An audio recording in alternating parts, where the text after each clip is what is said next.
Do you know the story of Orpheus? एक Greek musician था जो उस टाइम पे दुनिया का सबसे महान म्यूजिशियन था, सबसे अच्छा म्यूजिशियन था। एक दिन उसे एक निम्फ यूरिसी से प्यार हो जाता है। वो यूरिसी जो होती है वो एक निम्फ होती है, एक आप बोल सकते हैं परी।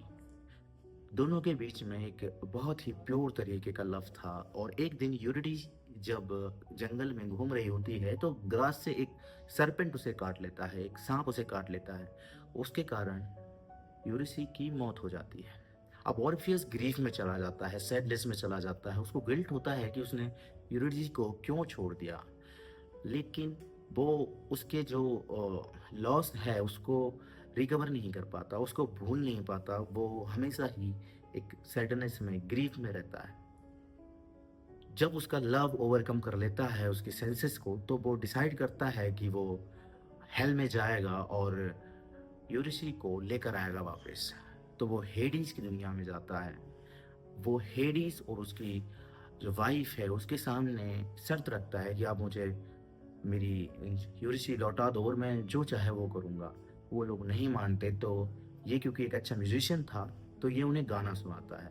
बहुत ही प्यारा गाना, ब्यूटीफुल गाना। इसके गाने को सुनकर जो वहाँ की सोल्स होती हैं वो इसकी तरफ अट्रैक्टिव होने लगती हैं, क्योंकि म्यूजिक में ये वो ताकत है कि वो किसी भी तरीके के क्रिएचर्स हैं, किसी भी तरीके के इमोशंस हैं, उसको एकत्रित करके अपनी तरफ खींच सकता है। ऐसे ही ये भी बाकी सोल्स को खींच लेता है और हेडिस और उसकी वाइफ के अटेंशन को भी पा लेता है। Deus paratit lipsimu, agapi me ferevo, natoli favet. वो लोग इससे खुश होकर इसे इजाजत दे देते हैं कि ठीक है, तुम यूरिसी को लेकर चले जाओ यहाँ से। लेकिन एक शर्त रखते हैं। वो बोलते हैं कि तुम्हें इसका हाथ पकड़ के ले जाना होगा, लेकिन मुड़कर नहीं देखना है।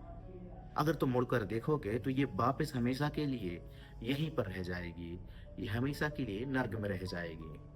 इस बात से ऑर्फियस तैयार हो जाता है, वो दोनों जाने लगते हैं। वो आधे रास्ते पहुंचते ही हैं, तभी ऑर्फियस एक चीज नोटिस करता है। वो नोटिस करता है कि यूरिसी के फुटस्टेप की आवाज नहीं आ रही।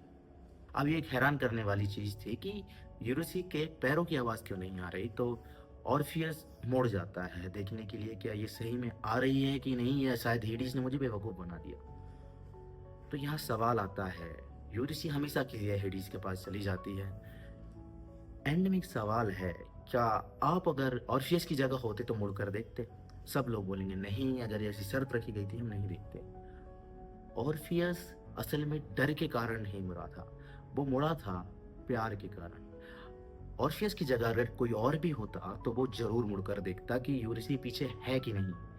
पैरों की आवाज ना आना, आप कितने भरोसे से एक ऐसी जगह गए हैं जहां से निकलना आपको पता नहीं कि पॉसिबल है भी कि नहीं, और आप एक भरोसे से अपने प्यार को लेकर बाहर निकल रहे हैं और आप मुड़कर भी ना देखें, तो ये कोई सेंसेबल बात नहीं है।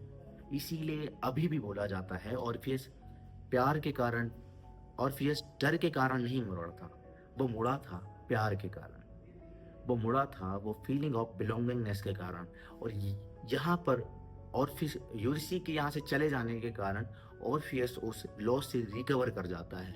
वो समझ जाता है कि इसको असल दुनिया में, रियल वर्ल्ड में अब ला पाना मुश्किल है, नामुमकिन जैसा है। इसीलिए वो उसका साथ छोड़कर असली दुनिया में वापस चला जाता है। तो ये कहानी हमें दिखाती है कितना अटैचमेंट हमें किस हद तक गिरने पर मजबूर कर सकता है कि हम ऐसे लोगों के पास जाकर भीख मांगें जिनके पास दया नहीं है। और अगर वो हमें दया दे भी दें तो दया की कोई कीमत नहीं रह जाती है। एक शायरी है जो इंस्टाग्राम पर बहुत वायरल है कि इतना कुछ खो दिया है तेरे कारण, अब तू मिल भी जाए तो क्या है।